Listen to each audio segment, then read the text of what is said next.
Get ready to take a flamethrower to the official narrative and learn what the elites don't want you to know. You're listening to The Tom Woods Show.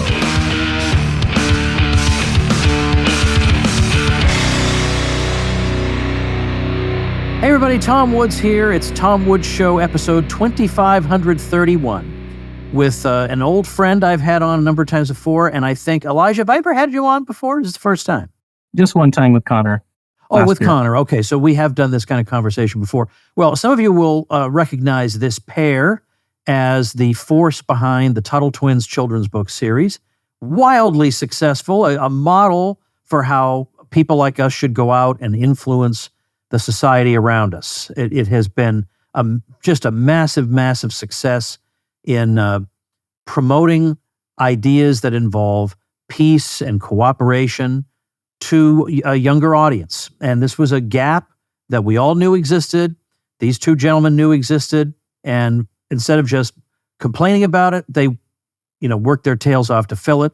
So Connor Boyack here is the author of the books, and Elijah is the incredibly talented illustrator. And my own kids have read them, but there's so many of them, I can't even keep track. And now you've got just like an empire here. So let me start because it matters. The thing is that sometimes when I would run episodes about things involving education and kids' education, well, you wouldn't get as many downloads of that episode because people would think, oh, I don't have kids. What does this matter?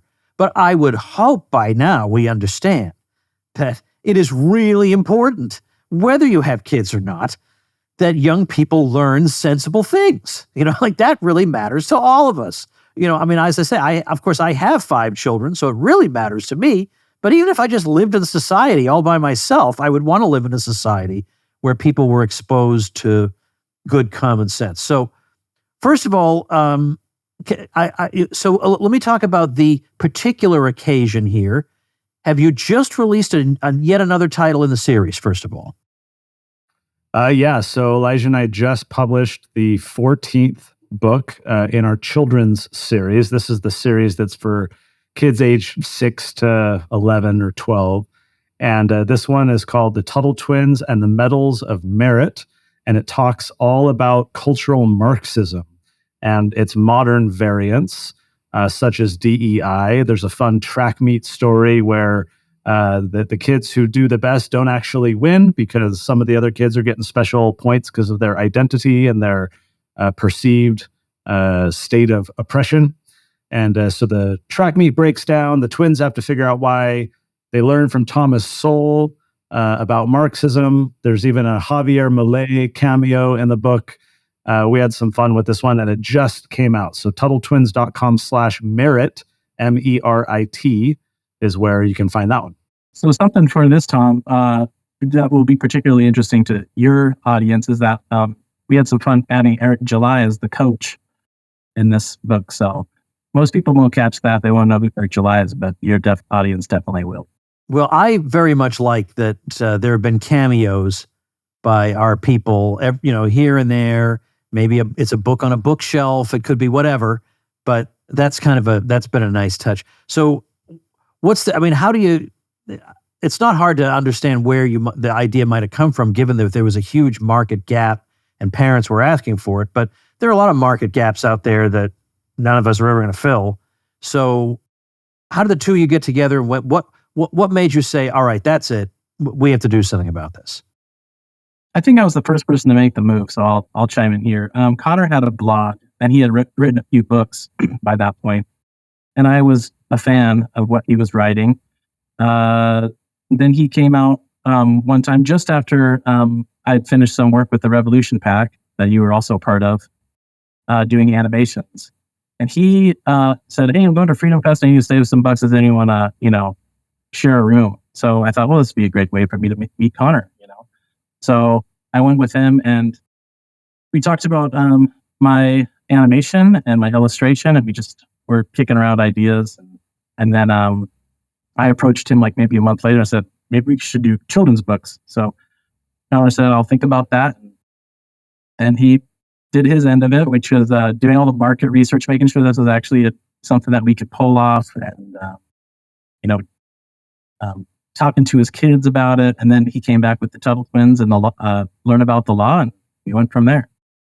And Tom, to build on that and respond to the way you kind of framed up the question, there wasn't actually a perceived market need that we were even aware of. As we didn't really have that ourselves. Like, gosh, I wish there were books like these. Like, we were kind of like, hey, this would be a fun idea, and maybe there ought to be or could be books like this.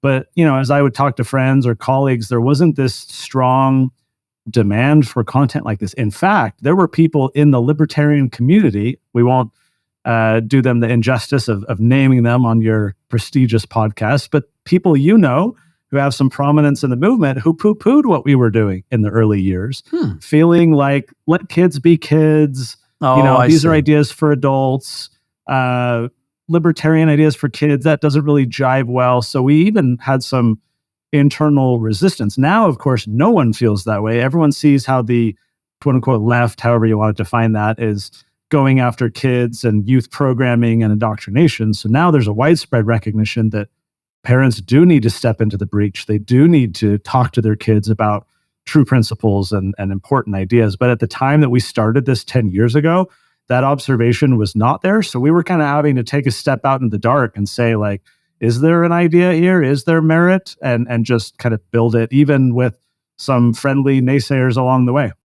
Well, I want to say something about how you come to realize that you really are on to something, because maybe Mark Sisson. He's the guy behind the Primal Blueprint approach to health and diet and exercise, and he started the Primal Kitchen brand. You can get salad dressings and condiments and whatever. He recently sold that company, and he has a website, or for a while anyway, marksdailyapple.com, and he said that he posted on that thing for 2 solid years with no results at all, nothing. And when he sold Primal Kitchen, he sold it for $200 million. But he put in that 2 years where he had no guarantee this was going to go anywhere. Likewise, Dave Smith is probably the biggest name in libertarian podcasting. And Dave has also told me that he went for years generating no results, but he stuck with it, and now he is Dave blankety blank Smith. And I want to know if you guys had a similar experience. Elijah, what do you think? Well, yeah, I think we sold like a couple thousand, and we were thrilled with the law. And then so we decided to do a second book. We were really just having fun with it, just really passionate about getting these core ideas, making them accessible for people that, didn't want to spend the time reading these books, families and kids. And I don't think it was probably until like 4 or 5 years into it when we were like, wait a second, this is actually getting super popular. My early inclination, because what Elijah's talking about 4 or 5 years into it, it was roughly around COVID. That's when things really blew up for us, because all of a sudden everyone's homeschooling and figuring out what do I do with my kids? And they're seeing authoritarianism everywhere, where our rights are being trampled on. You can't even go to church and so forth. And so our books, it was one of those things when preparation meets opportunity, right? We had been plodding along for years, as Elijah said, but then this horrible crisis happened, and we were well positioned to be a resource for families. So the sales of the book skyrocketed. But before that, in fact, our first year, I got my own little inclination that we were onto something, even though it was very small. It's when Elijah and I launched that first book. We were at Freedom Fest, where we had roomed together a year or two prior. And I think this was the Freedom Fest, Tom, where we first met you. This is 2014. I think this is the story I was going to ask you to tell, and you're telling it anyway, so that works out great. Okay. And we're in like the armpit of the vendor hall, right? Like the dark corner. No one knows who we are. Tuttle twins. What is this? Who's, Connor or Elijah? And so we're just in the corner. Occasionally people are walking by, and we're trying to say, oh, hey, Frederick Bastiat, the law, get the version for your kids or your grandkids. Well, behind the booth, I think Elijah was attending a breakout session or something. I'm alone behind the booth, and I get a ping on my phone, a notification that we had received an order. We had just recently set up TuttleTwins.com, so we were occasionally getting some online orders. And I open up the email, I look down, 50 copies. Someone ordered 50 copies of the book. Who in the world would that be? And I scroll down, and it's Ron and Carol Paul buying one for all the grandkids. And I'm like, okay, the granddaddy of the Liberty Movement has blessed our effort. We are on to something. And so it took us a while to reach critical mass. That part came much later, as Elijah said. But early on, I was like, hey, the fact that Dr. Paul wants this for all the grandkids, to me, says something about the validity of this. Let's get other people to get it for their kids and grandkids. So it was a marketing slog in the early years, trying to help people understand not only who we are, but why this is important. I watch Shark Tank religiously, and the one thing that the sharks hate to invest in is something creating a new category, because you're having to educate the consumer not only about your product and how great it is, but why they even need that type of product at all. We were creating a new category. And so it was hard work in the early days to convince people, hey, you ought to talk to your kids about these ideas. As I said, now the snowball's gotten bigger going down the hill. We have the momentum on our side. The culture is just a disaster around us. And so now far more people recognize that, hey, yeah, we do need resources like this in our home. I want to say something about detractors. We all have them. It is unavoidable. You think you're going to be the exception. Well, look, if I just sincerely state my opinions, or if I write a really nice, well-intentioned book, everybody at least has to respect me. It is not so, okay? It is not. You're not going to be the exception to the rule, and so don't reproach yourself when you're not. I can think of a particular episode. Now, you already talked about people who were not convinced by the idea, but I know of one particular high-profile case of a big-time detractor that you turned around, and I wonder, is that your favorite story about detractors when it comes to the Tuttle twins? And if so, can you please tell that story? Because it's very Ben Settle. Okay, I'll go quick, and then Elijah can add on anything. So I have a Google alert for Tuttle twins that, when I get mentions and so forth, in case we want to respond or share anything. Well, one of the alerts, this was a couple years ago now, was a CNN article. CNN had just published an article talking about how we at the Tuttle twins were creating a vast right-wing children's education conspiracy. Or no, it was a right-wing children's education complex playing off of the military-industrial complex too. Yeah. And I'm reading this article, and of course, many people in our position as the creators of Tuttle twins might feel attacked, sad. Oh my gosh, they're coming after us. I had a smile on my face as I'm reading this article. I knew, a la Ben Settle, it was a gift. I could monetize our haters. We took a screenshot of the article. We plastered our social media with it. We sent it out to our email list, which had hundreds of thousands of people at the time. And we said, hey, everyone, we even linked to the article. Go read the article here. Check out what they're saying about us. And by the way, use the coupon code CNN this weekend only. Again, that was a couple of years ago. Get 50% off the books. We sold over 100,000 books that weekend alone as a result of CNN, to which I've told all my friends in the time since, if anyone has any contacts at MSNBC that they want to send our way, please do so. But that was a particularly fun story. Yeah, I love that because I love the use of CNN as the code. I've done that when people have been giving me a hard time in a high-profile way, like on a social media platform. I come back and right on that platform, I say, well, for the next 2 hours, for people on this platform, you can get my educational product for, 40% off with coupon code first name of whoever the annoying person is. And so then that person knows I'm making money because of him or her. Yeah. I'm making money on this. I'm going to go take a vacation because of this. There's just there's no substitute for the feeling that gives you. Everybody, I am so proud to be part of and presenting at the Expat Money Summit, the world's largest offshore event, taking place entirely online from October 7th to 11th. It's put on by our old friend Mikkel Thorup, who is host of the Expat Money Show. He's a repeat Tom Woods Show guest and a highly sought-after expat consultant with over 2 decades of experience. Discover why international diversification is a must for those looking to preserve their liberty and wealth. There has never been a more urgent time to develop a Plan B. And here's where you can learn everything you need to know about crafting your perfect Plan B. How to quickly acquire a second passport, diversify your finances offshore, invest in international real estate, and get in-depth insights on geopolitics from world-renowned experts. Headline speakers include names that will be familiar to you, including Old Tom Woods here, Scott Horton, Doug Casey, Ron Paul, Mark Faber, Tom Luongo, and more. To reserve your complimentary ticket, head over to expatmoneysummit.com. That's expatmoneysummit.com. Yeah, that was so the CNN thing was definitely what we profited most from, which was great. There was another one where this niche socialist magazine, they did a whole article from a satire. They even fully illustrated with their own version of the Tuttle twins. I forget what they called them. What are they called, Connor? That I don't remember, but it was like the Jeff Bezos wage slaves or something. yeah. But they fully illustrated. They did kind of an awful job. I was like, man, if you would have called me, I would have helped you illustrate this better, because it was just whatever they do, you can just multiply the success from it tenfold. That one was hilarious because it was a magazine written by socialists for socialists, and yet they're trying to be capitalist and get people to subscribe to their magazine. And so we did the same thing. Coupon code Current Affairs was the name of that magazine, and we sold a bunch of books. They then turned around to their credit and said, "Oh, these idiot Tuttle twins! Hey, use coupon code Tuttle Twins, and you can get a discount off of our socialist magazine."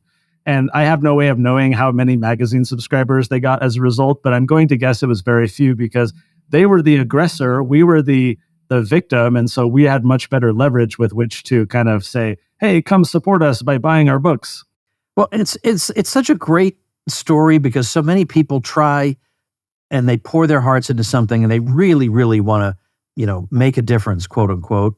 And they just spin their wheels and it doesn't get anywhere. And now you've got this empire, in fact, beyond Tuttle twins, if I may take the conversation there for a minute. Connor has a million things going on, but in terms of the book universe, you've started writing to maybe a somewhat older demographic, but still like let's say young adults. You have some books and some nonfiction for them. So give us a summary. By the way, what is the total number of books you've written by now, Connor? Let's hear it. I can take it. Well, if we're counting the one that I finally concluded this weekend, which is now with the editor and will take us a couple months to publish, that'll be 49. It'll be 49. And within the Tuttle twins universe, I think we're at like 34 or 35. Elijah, why don't you kind of paint the picture of all the different categories that we have? Of the different series that we have with Tuttle twins? Yeah. So Tom, like you said, Connor's got his own writings. But within the Tuttle twins universe, we have 14 books of our main series for kids. We have 6 toddler books, which are also kind of for adults. Like we have the ABCs of economics, and Q is quantitative easing. So, I don't know what else we would have done. Let's see. We have 2 series for teenagers. We have kind of like a nonfiction. There's biographies. That's called the Tuttle Twins Guidebooks. And then we have some choose your own adventure books. I think we have, are we 5 or 6? 5? 5. Yeah. And those are just fun.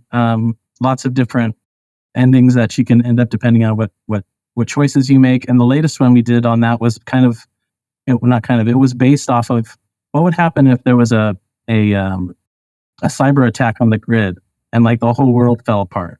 And so the twins are walking around with like guns in the street, and we just kind of took it to a new level. And we were scared, like, well, maybe people won't go for this, but everyone loved it. So, and then their history books. Oh yeah. The history books. Geez, yeah, the history books. That is a huge project, and we have to take our time because Connor and I are not history experts per se. So we have to do a lot of research and really figure out what the narratives we want to attack on our things. But we have two volumes of those. We're currently beginning work on volume 3. Tom, if I can add on really quick there, one of the mistakes we made early on, I feel like, is that we called these children's books, or we still call them children's books, but in our minds we considered these as children's books. And what we clearly learned from just experience, market feedback, was that we would get all these stories of parents who would write in and be like, "I know these are for little kids, but my 17-year-old couldn't put the book down." Or a mom saying, "Oh, we homeschool our kids. I read your history book along with my kids, and I learned all kinds of new things myself." So we've started to see these more as family educational resources. And here's why I think that's important. In the political world, there's this quote that says, politics is downstream of culture, right? In other words, your political institutions and processes and political outcomes are all flowing downstream from what the culture is. Is it a culture of liberty and personal responsibility and integrity? Or is it a debased, debauched culture? And so politics is downstream of that. So I think that's true. I think politics is downstream of culture. But I think culture is downstream of the family. And where I think a lot of us libertarians, the freedom movement, however broadly you want to define that, have gone wrong in decades past is that we wait until people are adults to talk to them with our ideas. Meanwhile, they've been indoctrinated largely from our ideological adversaries during the most intellectually formative years of their life. And only then later do we come and say, oh, no, forget everything you were told by those people in authority. These are the right ideas to believe in. Yeah. So I feel like part of where Tuttle Twins is an asset is to help redirect everyone's efforts in a way and say, sure, we got to talk to adults. We have to educate voters. We need to evangelize our ideas and teach true principles. No question, to adults. But what would the world look like if we were all investing in family education, whether that's homeschool or not, to say, let's incubate these ideas in an environment where kids it's going to come up on dinner table discussions and when you're at the grocery store and you're driving in the car listening to the radio and fostering an environment in which these ideas are kind of evaluated and discussed and applied. That's fertile soil, right? That is a great petri dish in which to incubate these ideas. But our movement has completely neglected families before we came along. So, this beyond Tuttle Twins, we want way more organizations and people to be reaching and teaching families. But for a long time, we were the only game in town. And so we just feel very passionate that this isn't just, let's educate the rising generation. Frankly, it's as much about educating their parents in a very friendly way of teaching these ideas, right? Because who wants to read The Road to Serfdom anymore? Because that's written decades ago, back when people wrote with multiple syllables in each word. There's no pictures, right? But now we can give them the Tuttle Twins Road to Serfdom, and they're getting some of the core concepts and principles kind of softly and easily planted. We've just seen so much success reaching new audiences using this strategy, and it makes us excited for what the future looks like. One of the ideas that kind of got me started in this whole freedom, libertarian type of mindset is finding out about the Fed. And so when we did, but who's going to go and read, G. Edward Griffin's Preacher from Jekyll Island? So we did that one. I think still today, that's the best book to read about the Fed, because it's 60 pages fully illustrated, but we hit all the points. Its history and its real purpose behind it. So these are just really powerful books that aren't just for little kids. Just take 20 minutes and your brain will have inserted a seed that will flower into all sorts of crazy thoughts of freedom. So. But don't you find it hard to take a book like The Creature from Jekyll Island about the Fed and make it accessible to a younger audience, in a way that isn't too oversimplifying? I mean, or maybe that's unavoidable. Like, how do you do that? I think it was harder for us in the early days because we had never done this before. I mean, I had written a few books, but they were just general adult books. I could just stream of consciousness, write whatever came to mind. So in the early days, it was hard to figure out the formula. Now I think we've kind of got our cadence. We figured out how to do this. And, when we did Human Action by Mises, right? How do you take the core concepts from a book like that and teach kids about praxeology and the like? And really, if I were to summarize and simplify the whole thing, we try to evaluate what are the 6 or 7 core ideas in this book. If you had to just get rid of all the anecdotes and all the analyses and all the whatever, like, what are the 6 or 7 core ideas being advocated for? So then we take those ideas and we then think through, like, just what's a fun story and setting in which some of these ideas could naturally bubble up. With that cultural Marxism example we were talking about, we thought, well, everyone's freaking out about sports, and it's clearly an institution where you see historically how merit is what wins, regardless of people's ethnic or religious or other backgrounds. And so the story, once we identify what those concepts are, sometimes the story just naturally emerges like, oh, this is the type of setting in which you might see these ideas bubble up. And from there, it's just kind of an iterative process. But the hardest part of anything is really just identifying what are those core concepts that do justice to the original book. And our books definitely are more, I think, flashy, and the stories are a little bit more engaging. But we were really surprised at the beginning, before we kind of made that formula, perfected that formula. Kids still enjoy being taught to like they're important, like they're grown-ups, about big ideas, not just oh, here's a story about a little mouse who likes to, stab the monsters in Dreamland.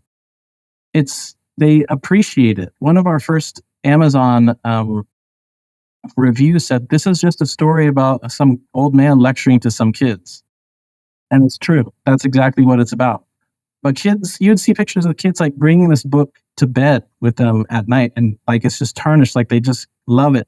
And I think it's because when their parents give it to them and their parents read it to them, they understand that they're not being talked down to, that this is something that connects them with their parents at a higher level.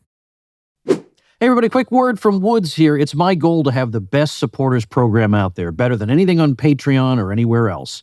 Support the Tom Woods Show, and not only do you get entry into my no censorship Tom Woods Show elite group, but you also get the 16-page Tom Woods elite letter mailed to your home every month. Who else is doing that? This is all new material, completely different from the emails I send, and it is red hot.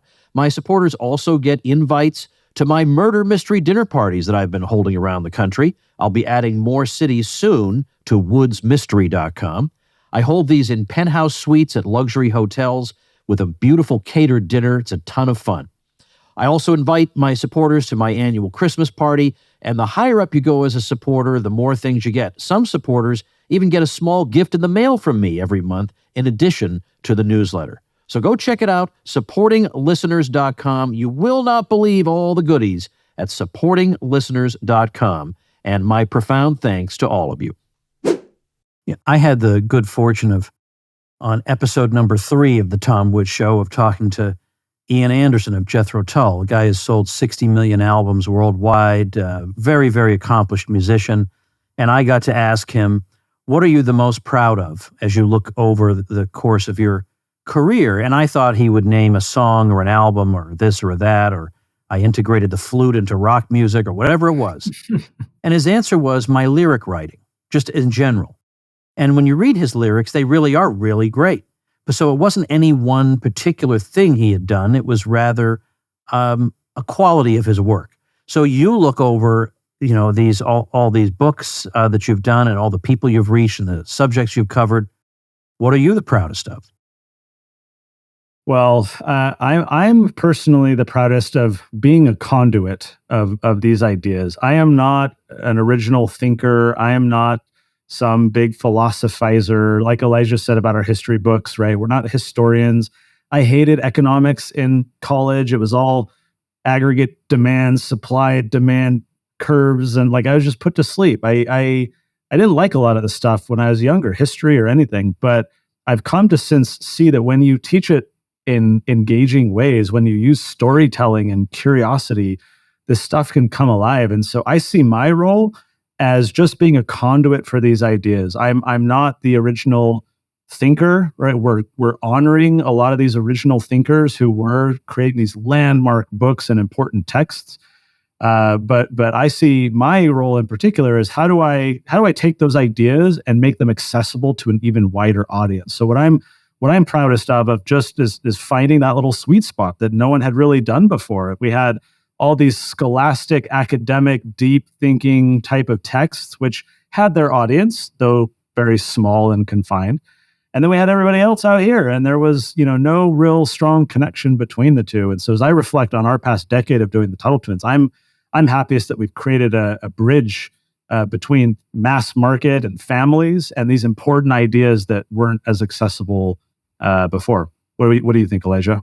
Yeah, I agree with what you just said. There have been certain ones that I did, get a little bit of giggle out of them. As we had set we're just going to make 3 books. Then we got to 3 and we're like, let's just do a few more. And then we're like, we're going to go 10 books. When we got to 10, we said, let's go with a bang. Let's do something just kind of like suicide mission. If we're going to put this last book, what's it going to be? Like Anatomy of the State, Murray Rothbard. So for kids. So we did it. We thought that would be the end of it, and we can go back to work to our regular jobs. But then, within weeks, we start getting hundreds of pictures of kids holding their, I love Anatomy of the State. It's my favorite book. That's crazy. And you can't, once you read those ideas, you can't forget them. And that these kids are just going to grow up with their heads screwed on straight, and there's just no way that they can really be deceived after that. So that I feel really great that I played a role in that. I'm looking forward when for our generation, Tom, you're always asking people like, how did you come into the Liberty movement? Ron Paul's 99% of the time. And it would just be so cool if in 10 years from now, there's, people saying, oh, it's the Tuttle twins. That might happen.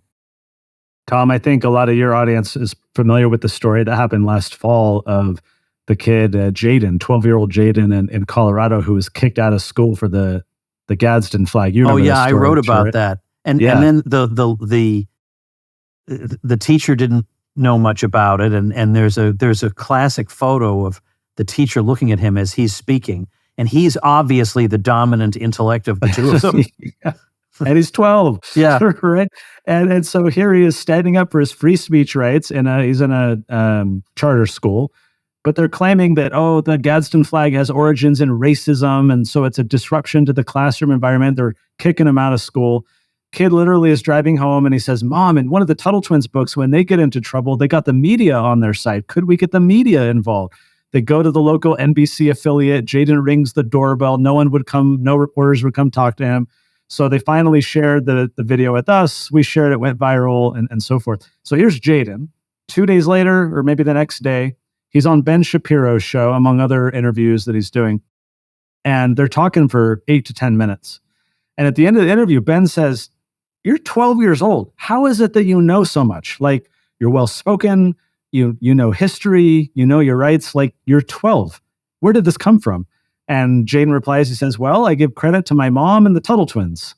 And so for Elijah and I, it's this feeling of like, that's great as a standalone story. Go Jaden for standing up for your rights. But what would the world look like with 1 million more Jadens? What does the future look like if we have this rising generation of kids who know their rights, who understand these concepts far better than most adults do? That gets me hopeful for the future. I work in a lot of political stuff, and it can get, depressing at times, but this is a very hopeful thing to work on. Well, I want to say one final thing. You have something of an announcement coming up, and let me also point out that at pretty much the very moment that this episode comes out, I'm going to be in Utah having dinner with Connor. My wife and I are having dinner with Connor because I will be working on a project out there the following day, and maybe now is the time for you to say what that is. Sure. So when Elijah was sharing a moment ago about the different books that we have for different age ranges, as we built this large community, we do get a lot of requests now. Hey, my kids are getting older. Do you have more stuff for teenagers and so forth? So for a few years, we've been feeling like we need to move beyond books. Of course, there's the cartoon, and we have curriculum, podcast, and so forth. But we decided what we really needed is kind of a marketplace of lessons on a wide range of topics, beyond even the topics that are in our books, about how to help these teenagers be successful and have a thriving future. So we are launching the Tuttle Twins Academy. This is a series of animated, video-based lectures on topics like civics, logic and critical thinking, entrepreneurship, finance. The course that you'll be doing with us as economics. We have a bunch of different instructors. And so beyond just Connor and Elijah, we're now roping in a bunch of other kind of content creators and smart people to help us create this lesson material so that parents, whether they homeschool or not, can sign up their kids for the Tuttle Twins Academy, knowing that they have values-aligned content that's been curated by a team that they trust, on a wide range of empowering topics that their kids can really sink their teeth into and get much smarter with. So by the time this podcast comes out, we haven't even publicly announced this yet, but the link is privately accessible for any of your listeners. It's TuttleTwins.com/academy is where they can access that. We'll be formally launching that in the next week or two. We've been working on this for about a year. The early testing has gone phenomenally. Families are really excited for it. So all of this is within the mission for Elijah and I to say, how do we take these powerful ideas and make them more accessible and connect with even more kids as they get older, especially. So TuttleTwins.com/academy. Tom, your course in particular will probably take us 6 months, maybe 8 months to fully edit and get prepped. So for any Tom Woods loyal listeners, feel free to sign up now, and then you'll have access for once the economics courses come online. But we're really excited to finally launch this after a lot of work. We're excited, Tom, that you're going to be a part of it. We're hopeful that it just adds to the overall arsenal of content that we're giving to families to say, come empower and teach your kids. Well, I'm very happy to be part of it. It's an economic mythbusters course, so it will inoculate kids against the kinds of fallacies you can sort of understand a person who's just casually acquainted with, the economy might entertain. But unfortunately, these ideas, if you have them, are very, very destructive. So it would be very nice to expose people to the right way of thinking early on. So that's exactly what I'm going to be doing. So I'm doing the entire course just on this little trip, and you guys got my slides ready. I got my notes. I am ready to go, my friend. We tentatively thought about calling it "Everything Your Facebook Friends Know About Economics Is Wrong," but your Facebook friends are wrong about. That's what it is. Yeah, you're wrong about ordinary economic things that should embarrass them to be wrong about. Well, what's a link we can give people? I mean, you just mentioned the academy, but overall, like for the whole universe, the books, everything. So TuttleTwins.com, we actually just launched a brand new website. So for any of you listening, if you haven't been to the website in a while, we gave it a massive overhaul. We've had our team working on this for a while. So come to TuttleTwins.com and check it out. We've got all kinds of books. We've got a monthly magazine that we've got, thousands and thousands of families, their kids every month get mail. Who gets mail anymore, right? So give your kids something tangible every month.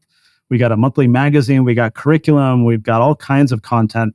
And it's all at TuttleTwins.com. And then again, the Academy, if you're interested in that, that's still private. It's not public. So you'll need the direct link for that, TuttleTwins.com/academy to find that in particular. All right. Well, I'll make sure those links are up in the description of the video. Also, TomWoods.com/2531.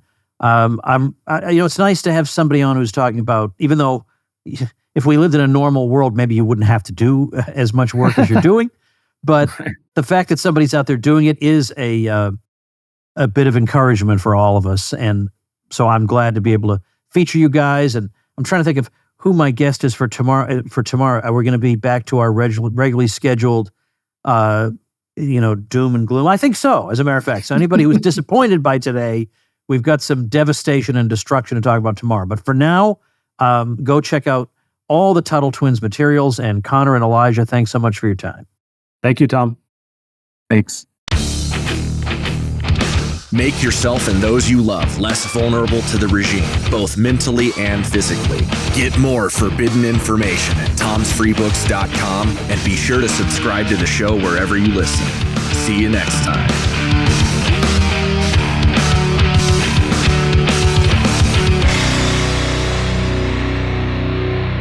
Like the sound of The Tom Woods Show? My audio production is provided by Podsworth Media. Check them out at podsworth.com.